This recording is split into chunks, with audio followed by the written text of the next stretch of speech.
Have you ever felt? Are you listening? Damn. Welcome back.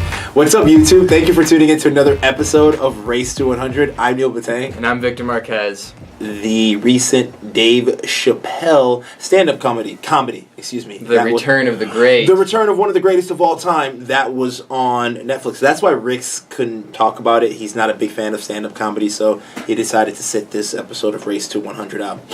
So, Victor, what did you get from the Dave Chappelle recent stand-up comedy? Dude, it was like he never left. It was ignorant, it was dirty, it was raunchy. There was a lot of stuff I was like, oh man, I can't believe you just said that. Yeah, I know. But, for those that don't know, because I'm sure there's a lot of people out here who are like hearing his name, but maybe they didn't pay attention to his show in 2004 because he just had disagreements. They were trying to make him into somebody that he wasn't. He just outright left the show. They were ready to... I think they were ready to shoot, or like something was going on. He turned down a deal, so he had 3 seasons, right? And they tried to extend him for like, and it was like 2000. We were in high school at the time, and it was like for $30 million. I think it was $50 million.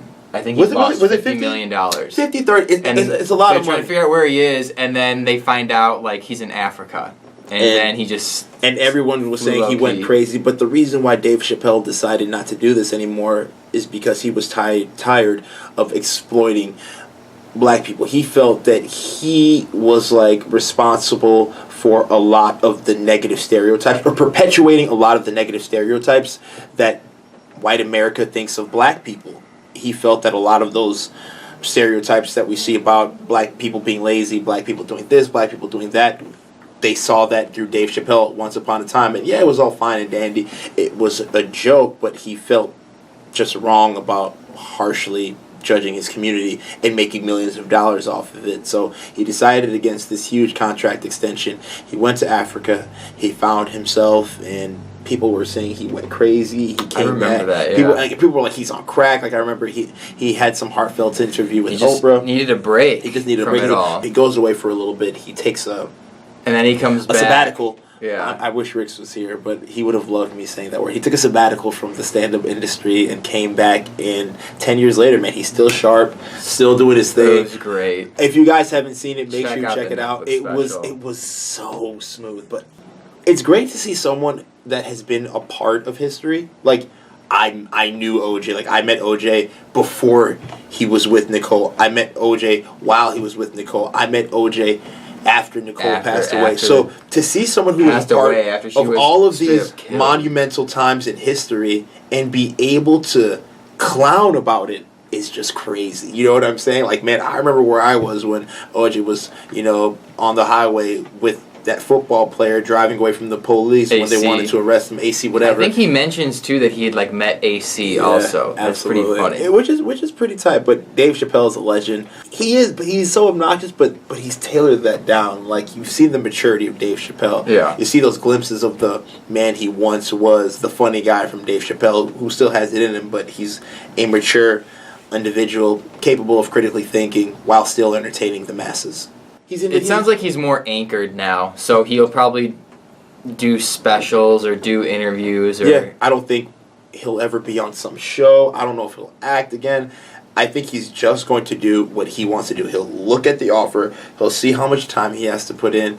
What are the conditions of whatever you'd like him to do, and he'll assess the, positives and negatives. What was one of your favorite episodes?